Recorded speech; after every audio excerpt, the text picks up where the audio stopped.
Chaloka Dipati Sahampati Katanjalihana Divaram Mayatrata Sandika Satam Parajaka Jyotika Deste Tudamam Anukam Himavajam.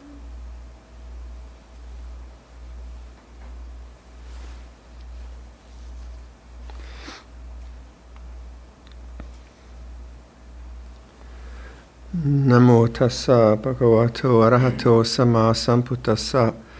Namo tassa bhagavato arahato sama sambuddhassa. Namo tassa bhagavato arahato sama sambuddhassa. Buddhang dhammang sanghang namasami.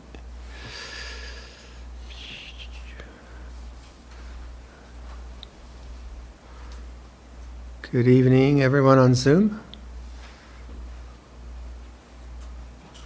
There was a request that we do more chanting. No? My voice can't do it. You could have asked me 30 years ago. Maybe. My voice goes hoarse, well not hoarse, gets scratchy after 10 minutes or so. Nice try. So you have to invite Amarasiri to do this retreat next time.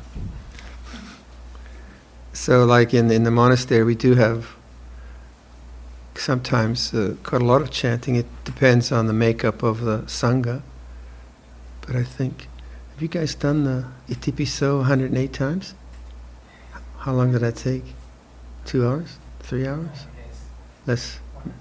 1 3/4?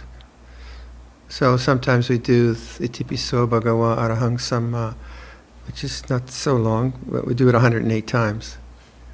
So just again and again and again. And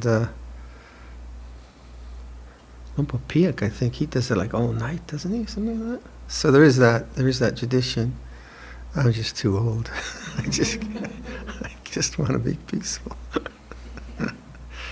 But certainly for younger monks, they've got a lot more energy. It's like these all-night sittings that we used to do. We did a lot of chanting then. And we were talking about a friend's passing in one of the interviews and talking about ritual and how ritual, when it's done a lot in a heartfelt way, is something that's very reassuring, I guess. It's like the world has some order. The world has some stability, even though the world's crazy. And I found that when folk, if I'm asked to visit someone in palliative care and they have a tradition of chanting that I'm familiar with, in other words, our tradition, that if I do some chanting, it just calms the mind. And that's because the sounds, obviously, they're not magical, but they are sort of historical in the person's mind, so they relate to it in a certain emotional tone. So that's like this Buddha image here is a replica of our large image, which we'll lose in the meditation hall, and so I think it's seated 6.5 feet tall, so it's larger than life. Bronze, hollow, and they have factories in Thailand, around Bangkok, quite a few, and then so the former ambassador, Thai ambassador to Canada, made an invitation to offer the Buddha image for the meditation hall, and that along with the embassy staff. So we went. I sent some pictures. Actually, she had an artist in one of the universities doing a modern Buddha. This is a very stylized Buddha from probably 10th century, Gupta period, I think. They're very in India. They're very simple style. Anyway, they do that in wax first, red wax, and then I went and I looked, and I said, well, a little bit here, a little bit there. Get your Buddha nicely sculpted, amazing. And then we had a casting ceremony. I think we had 65 monks and maybe 150 lay people. And there is a lot of chanting. A lot of chanting. And it's the lost wax process. So they make the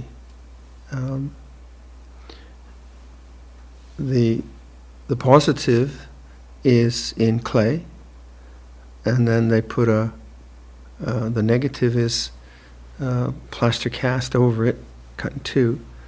So they make the plaster cast, and in some way they can pour in the bronze, and I guess there's a wax coating, and they pour in the bronze, and the wax goes out, and the bronze stays as a hollow image.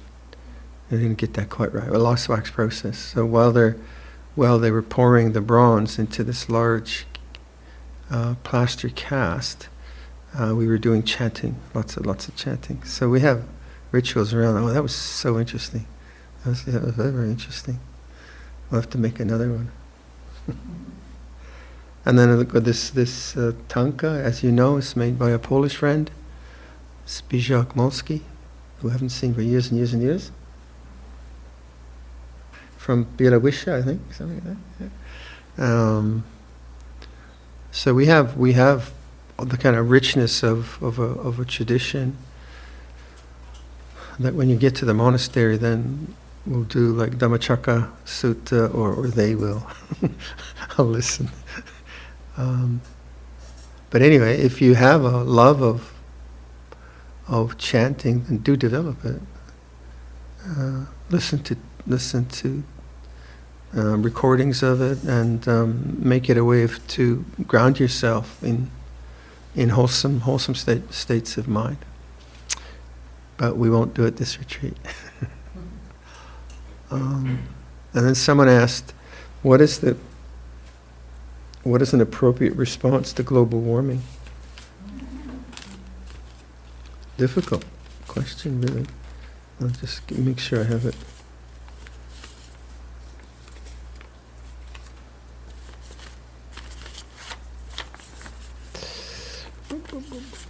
Where are you?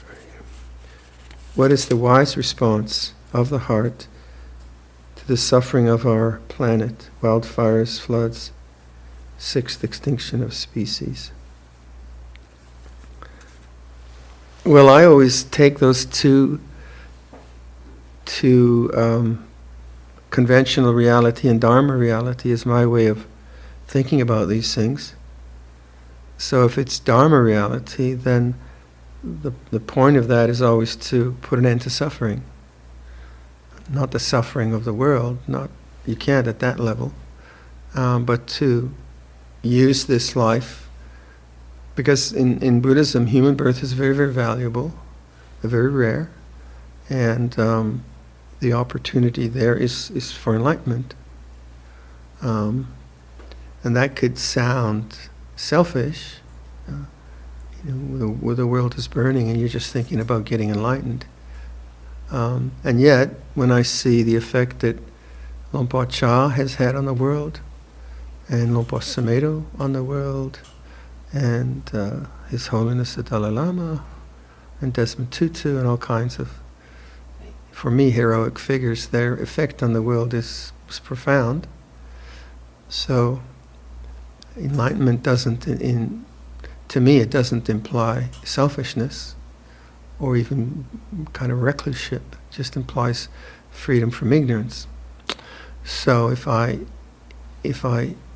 keep that foremost, the liberation of the heart from suffering, and then I live in my conventional world, it seems to me that's the best way I can serve my conventional situation.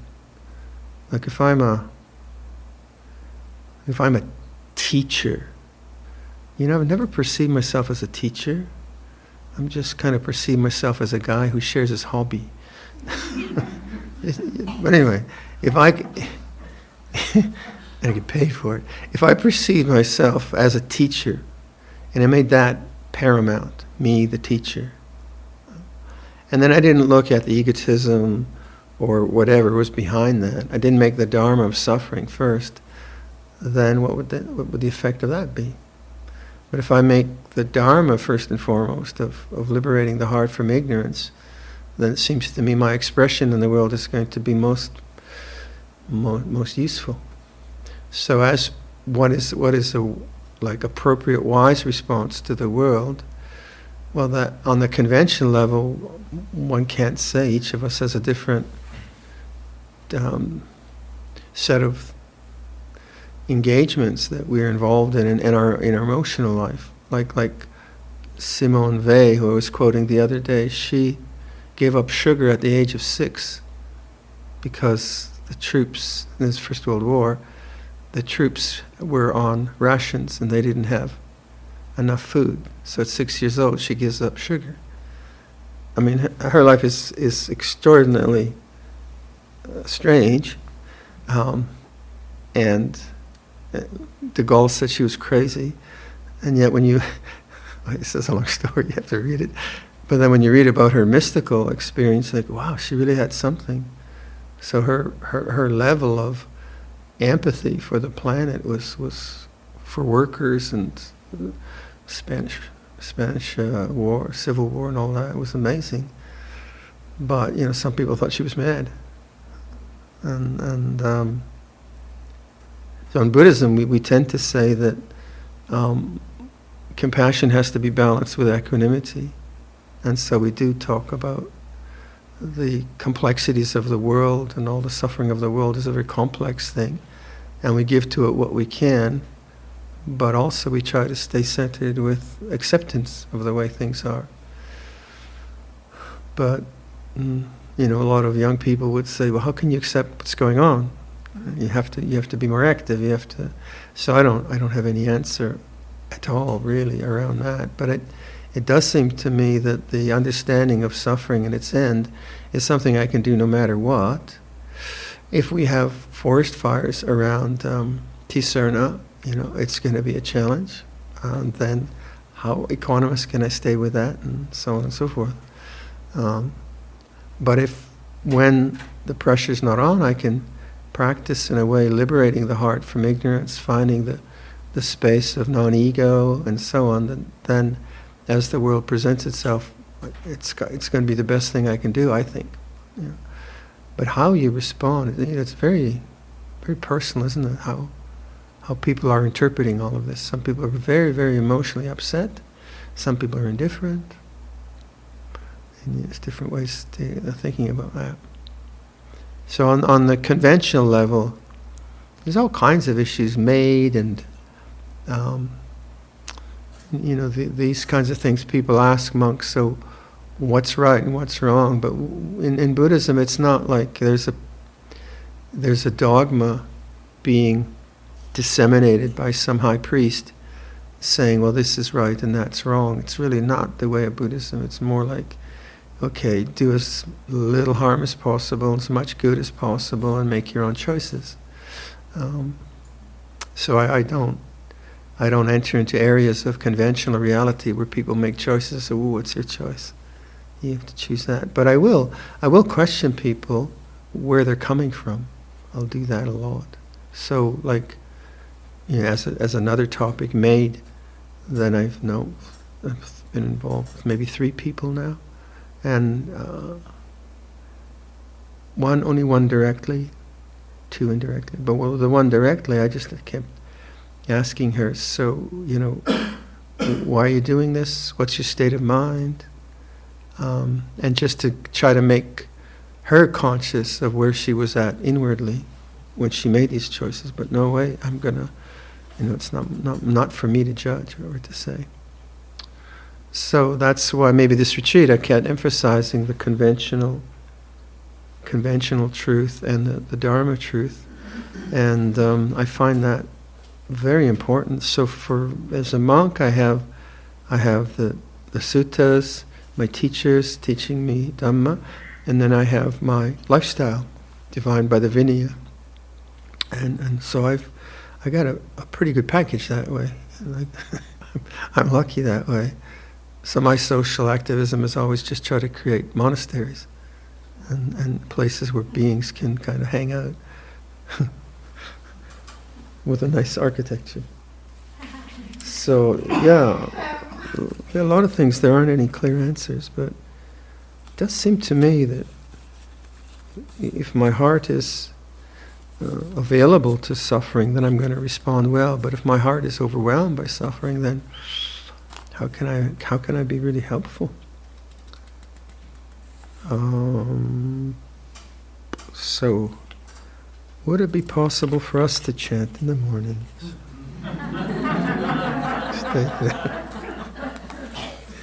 Nothing personal. Do you have any views on the use of psychedelics to deepen one's practice? I don't know. I mean, I just indulged in psychedelics, so it just destroyed massive amount of brain cells, I'm sure. So certainly for me, it wasn't.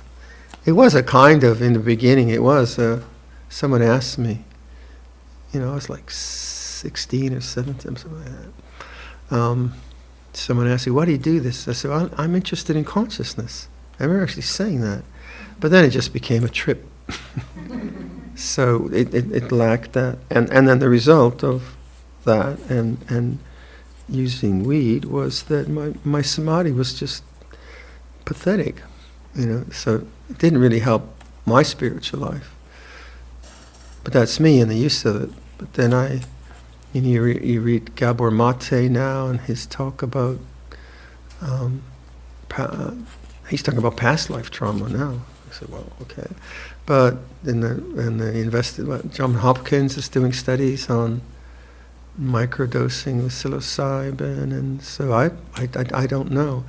So that I've thought about this. I think, well, if it just heightens the foreground, then I would say no. But if it gives access to the background, then I'd say, don't know. So that's the way I've been trying to define it in my own mind. But I have, I met a doctor who long ago was using microdoses to help people who came into emerge in a hospital with psychotic breakdowns. He was doing this long ago. So I mean, like if Padipo asked me to do this, I'd say no. No mushrooms, I'm sorry. No ayahuasca, I'm sorry, no. You just learn the chanting. So in terms of the precepts, it would be against the precepts in terms of taking drugs to change consciousness. But then if someone is like clinically depressed or has schizophrenia, and they do experiments which get them to more awareness, who am I to say? Who am I to judge on that? So I can only say from limited experience. So I guess thinking about that, that's the answer that came to me long ago, actually.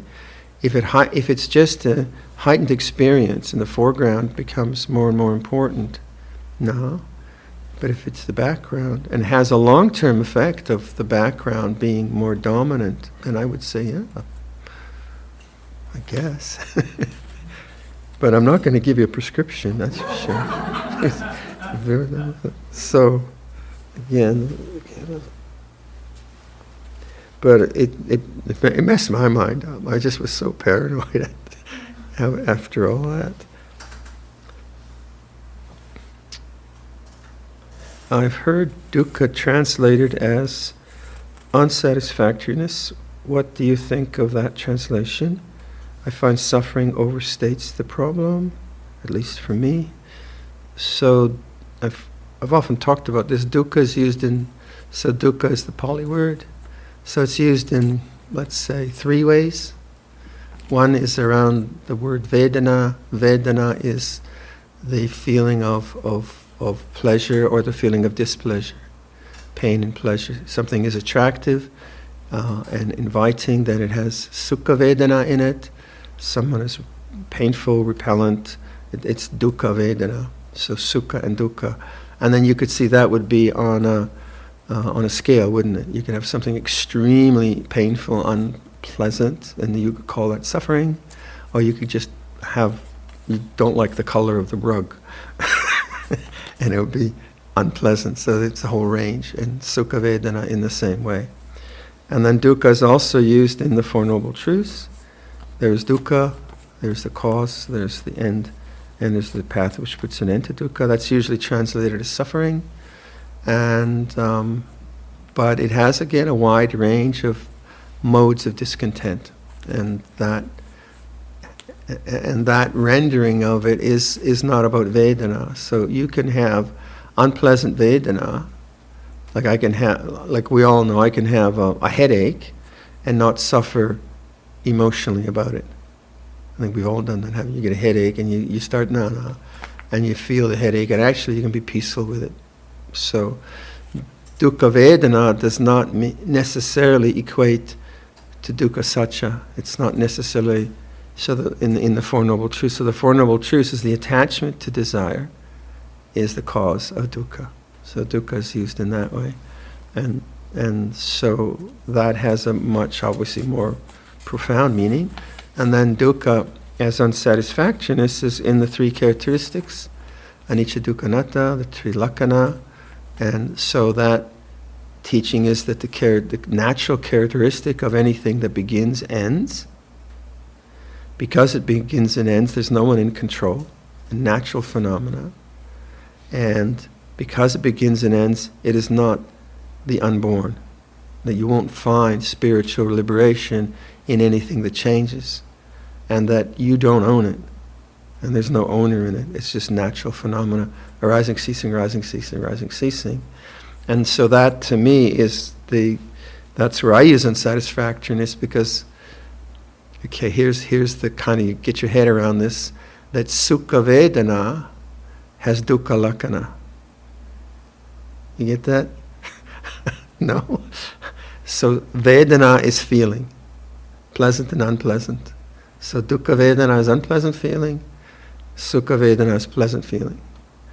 But pleasant feeling, Sukha Vedana, is unsatisfactory because it will change. So the ice cream cone tastes great. Have 20 ice cream cones, probably it's not going to taste great. Or, whatever. So Sukha Vedana has Dukkha Lakkhana. You got that? I'll write, the test will come later, and we'll see if you understood that. So it's a large word, but it has this kind of gradation of meaning. So when you say suffering is overstated, yeah, it can be. You can miss the nuance of just being like a mind which is just complaining is still dukkha, because it's attached to some way of wanting the world to be, just kind of complaining. Well, that's not me suffering, but in the sense of the Four Noble Truths, it is, because it is still an attachment to wanting things to be other than they are. So, Dukkha Vedana is not necessarily Dukkha Satcha. In other words, Dukkha Vedana does not mean that you suffer. Sorry, better just keep going. The exam will come later. Would you kindly review walking meditation, A to B, B to A? For example, is it helpful to set an intention when walking, at a stop, when turning? Yeah, so if you understand what we're doing in meditation is we're putting down the world. That's one way to look at it. We're learning to put down the world. And the world is the conventional creation of perceptions and conceptions and the sense of self and time through memory, and then time through future possibilities, so that all that chatter in the mind which keeps creating the world. So this is at the level of Dharma reality. And what we're learning to do really is just put the world down. Not get rid of it, just put it down. Don't pick it up. And that's called letting go. And as Ajahn Chah would say, let go a lot. No, let go a little, you get a little bit of peace. Let go a lot, you get a lot of peace. So letting go is not engaging with all the worldly dharmas of self, all the proliferations we have about our own performance in the world, or our physical appearance, or our relationships, and so much and so forth. Or even, say, the very real concern about global warming, or the very real concern about my auntie's diagnosis of cancer. Those are real things we have to take care of. But at some point, you just have to relax the mind. Otherwise, the world just overwhelms us. So learning to put the world down would, to me, be the kind of one of the definitions of meditation. And that hopefully we're doing here by not picking up self-perceptions, not picking up past and future, just seeing it arise, not going there, going to the background, feeling the openness of awareness, allowing things to arise and cease. So much language around that. So if you have that as a perspective on any mode of meditation, then when you do walking meditation, that's the background context of walking back and forth, walking back and forth. If you think you have to achieve something, it's very frustrating. Like if you think that, the whole point of walking meditation is not to think. That's a common fallacy. And you just you hate it, because you're just kind of conquering the mind. I mean, I went through that. So you're not trying to conquer anything, you're just trying to constantly awaken the mind. So when you start meditation, you make that intention very clear. That helps a lot. You know why you're there. You're there to practice letting go, non-grasping, non-attachment. And then I would say, if you do it, to do walking meditation, you gotta put the time in to kind of really appreciate it. So I'd say you don't do 45 minutes or an hour. If you do kind of 15 minutes, and you feel, well, that was a lot, wasn't it? Not really. So in this heat, I could understand it. But if you do it a lot, and like in the forest tradition, it is a pretty major part of our kind of equipment as to the walking path. And you do an hour, walking, sitting, it really becomes a kind of your friend, just like your zafu becomes your friend. Oh, it's my old zafu, hey. We've done a lot of war together. And your walking path too, so Pradeep was angry at the abbot one day, and he's walking up and down his meditation path, back and forth, back and forth. It's great, anger feels this way, waking up to anger, or having doubts, or feeling sleepy. Just get on the walking path. What to do? Don't want to sit? Get on the walking path. And Ajahn Chah really promoted that and encouraged us a lot to do a lot of walking path. So he'd walk around the monastery and see, you haven't swept your walking path for how long? And what's all the leaves doing there? And then another walking path would just be a hole burned in it. So, this guy walks. So it's a big part of the forest tradition. Here, because of mosquitoes and extreme temperature, we're not. It's harder to, especially in May, June, it's hard to do walking meditation. So I think that's one part of walking meditation, that you do a lot of it and get used to it as a mode of meditation. And then the intention when walking, you make the intention. Okay, so you have to can understand what letting go is. So you just bring your mind to silence. It's like this. That's letting go. All right, let's see, and let's walk. And then as you walk, you find you're planning something or whatever, and you start to see the mood of the mind. Because you're just walking back and forth, and the same thing comes up again and again. And then you maybe label the mood. resentment, worry. Oh yeah, okay, then you see that the narrative is coming from resentment or worry in this case. Now, oh yeah, it's coming from it's because I had this run-in with a monk. Oh yeah, yeah. And then you see the memory coming up. There's the memory. And you just keep walking with it. And so insight arises around why the mind is attached to the world, attached to past and future. And then the turning around is very, very important, because that's when your mind will stop. Because a lot of you don't even notice the mind going off, do you? It's just been kidnapped. And then the end of the past stops you. So that's very important. There was one monk who was, we were sitting at Ajahn Chah's kuti, and this English monk was walking through the inner perimeter of the monastery, and we'd see him walk by every 10 minutes. And Ajahn Chah says, "What's he doing?" Aranyabo, come here. He says, back and forth, back and forth. You're not doing walking meditation, you're just botanizing or bird watching. So, he was just kind of really distracted, which isn't wrong, there's nothing wrong with that. But the whole point of the walking meditation path is that it is a posture, just like the whole point of trying to sit still for an hour or 45 minutes is a posture. So it's different than just, when I go look at the vegetables and the flowers, I'm going to look at vegetables and flowers. It's just a fun thing. So the path contains your mind, and then also you it's not like you're looking around all the time and, wow, those clouds are nice. Oh, that's an elephant cloud, isn't it? It's not that kind of mind.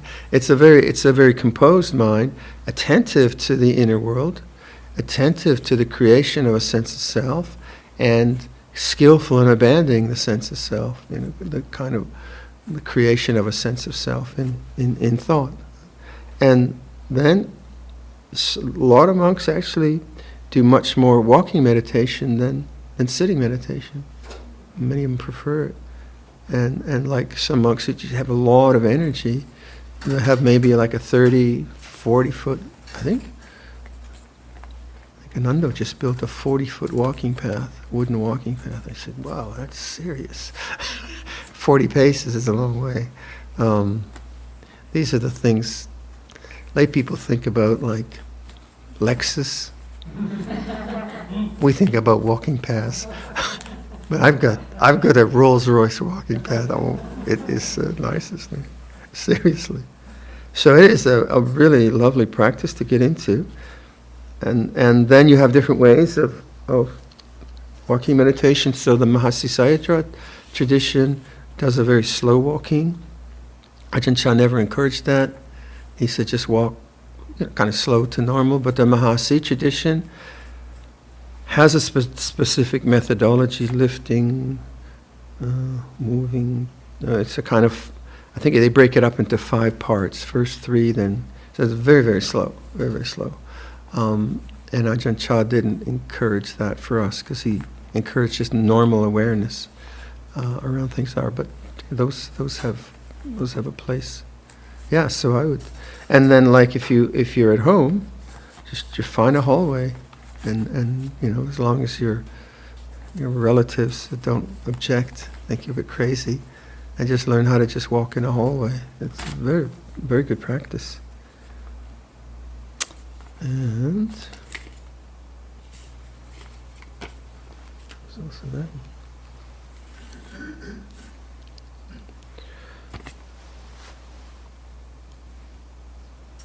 When is it appropriate to bring investigation to, let's say, blissful states of mind, spaciousness, sense of timelessness, deep silence? I'd say, I must read the whole thing, huh? I find the orienting to awareness and the loving response from awareness to the sankharas, or knots in consciousness, bring spaciousness, a sense of timelessness, and deep silence to the mind, along with a subtle joy.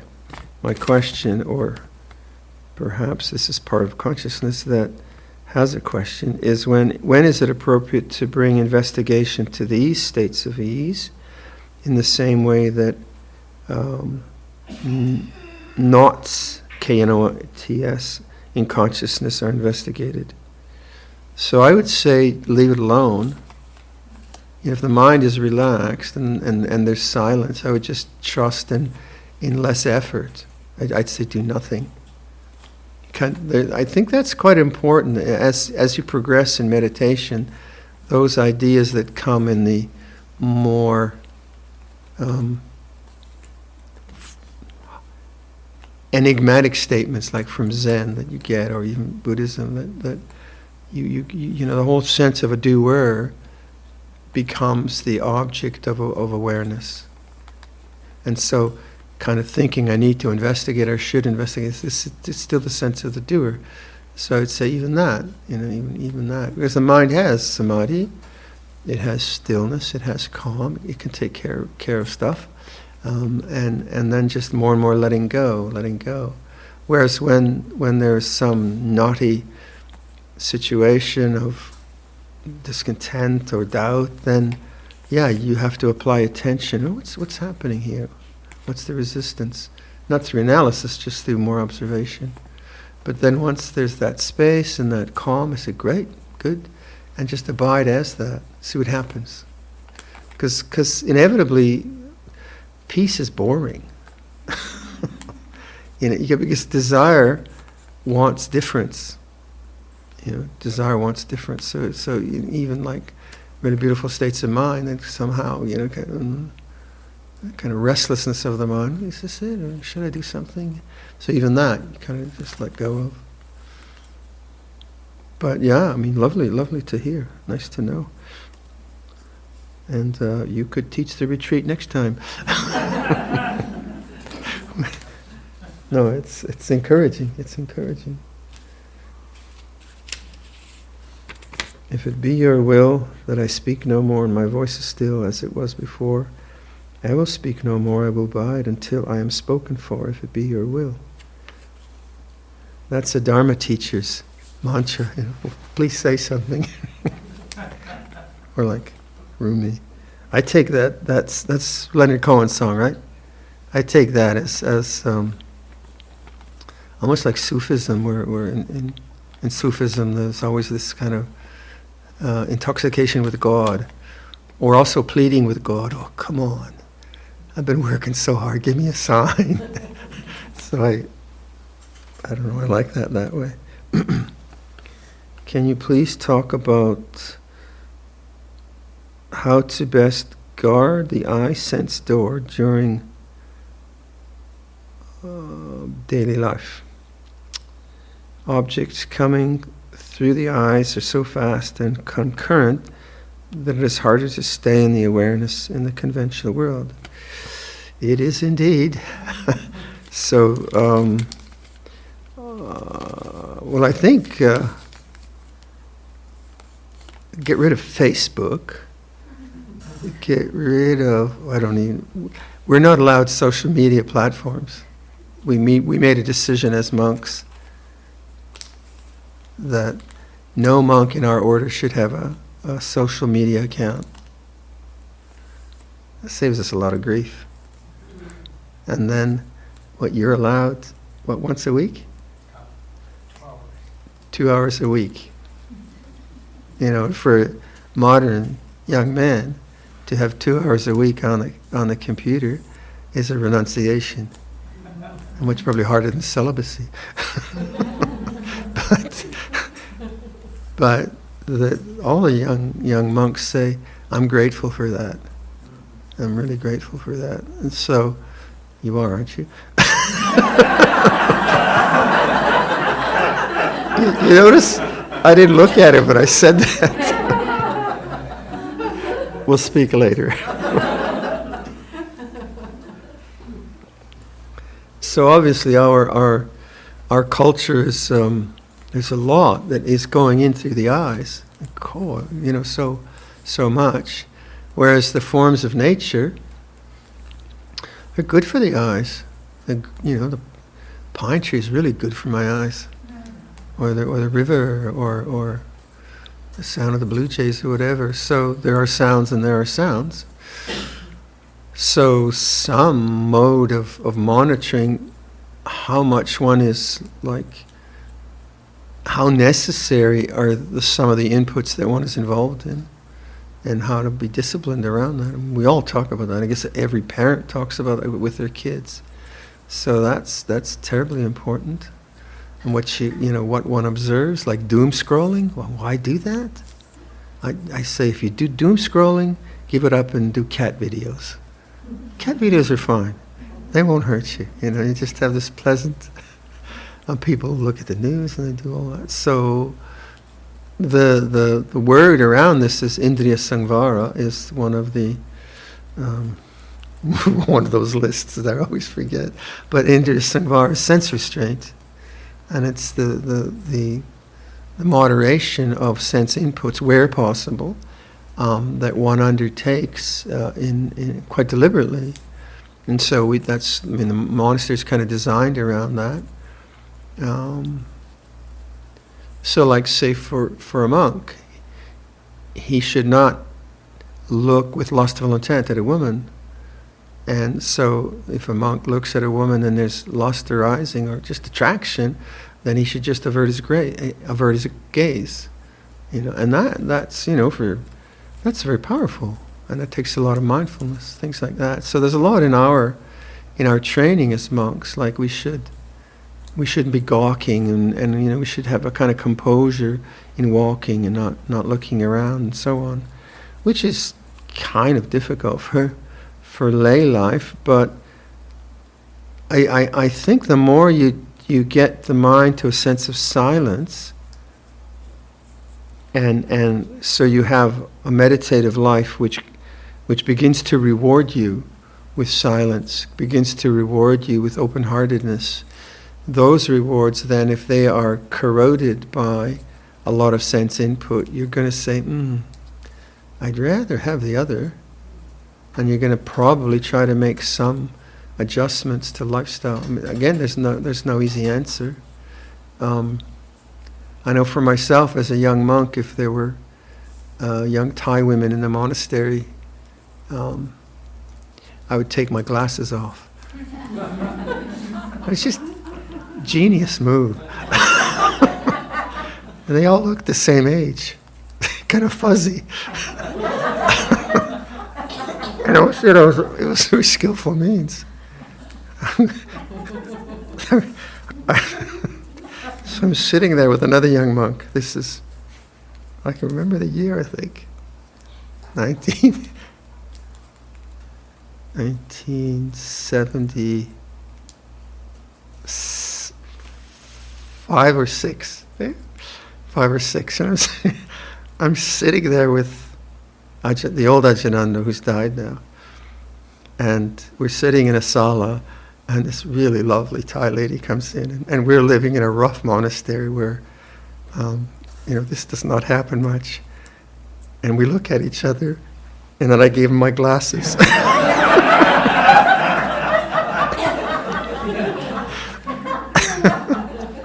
It worked. Not that I'm against that.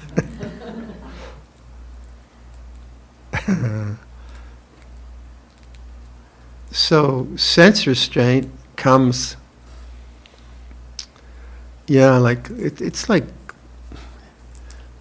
it's also about reading what you read. It's like food, isn't it? Visual imagery and literature, all that. If it's kind of junk food, it's gonna mess you up.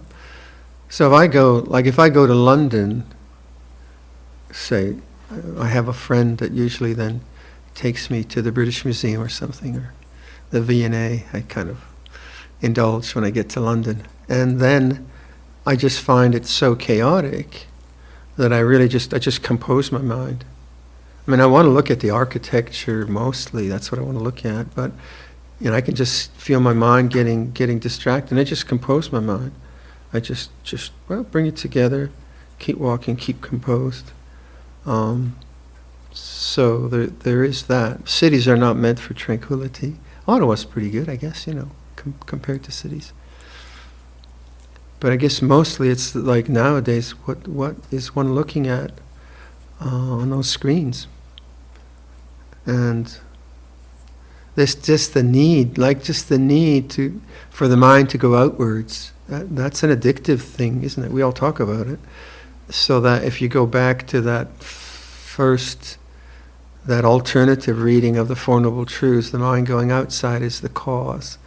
The result of the mind going outside is suffering. The mind knowing the mind is the path. The result of the mind knowing the mind is the end of suffering. You see how with all the digital gadgets we have, you put it down, how long before you want to pick it up again?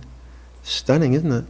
And actually, I just did this trip across Europe. We drove from Rome to Lisbon, and all of us, when you go to a foreign country, you're a bit of an anthropologist, right? You're just kind of looking at how do people do this, and just watching it. Everyone in the restaurants that we were, everyone's just looking at these things. So our people had devices too. So then they started to, okay, we're going to fine each other. If you bring out your device during the meal, you have a fine of 10 francs or 10 euros. Fortunately, I didn't have any money, but I didn't whip out my device.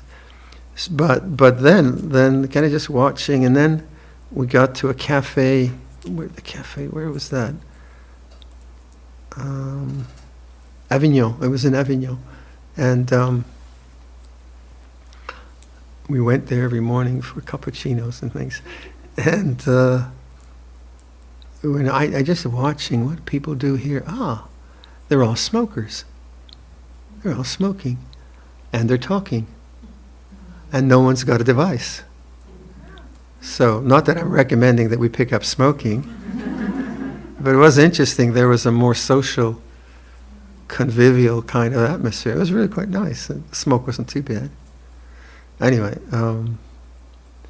so if you have a mindset which is very restless for that kind of imagery, then that becomes the practice. Like, you kind of put something down and you want to pick it up again. You want to notice that the mind going outside is the cause, the need for objects, and that's basically why we get so enmeshed in samsara.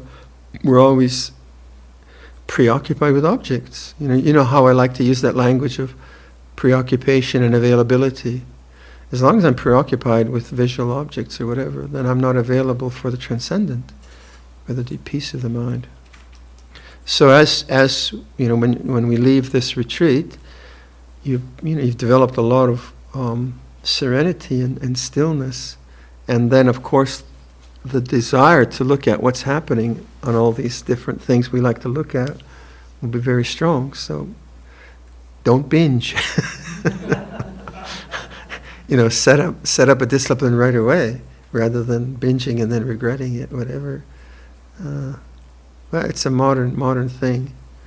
On the other hand, like I learn a lot. Like all my weaving I've learned from the internet, all the furniture making I've learned from the internet. So I mean, it's a fantastic resource. I'm not against it. But there are limits. I think that's it. I've covered it. Yep. I think ça suffit. Okay, finished. Yeah.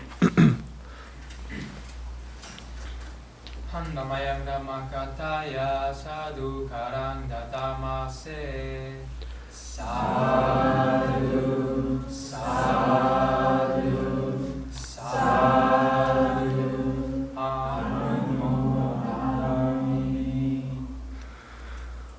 Finish with some chanting.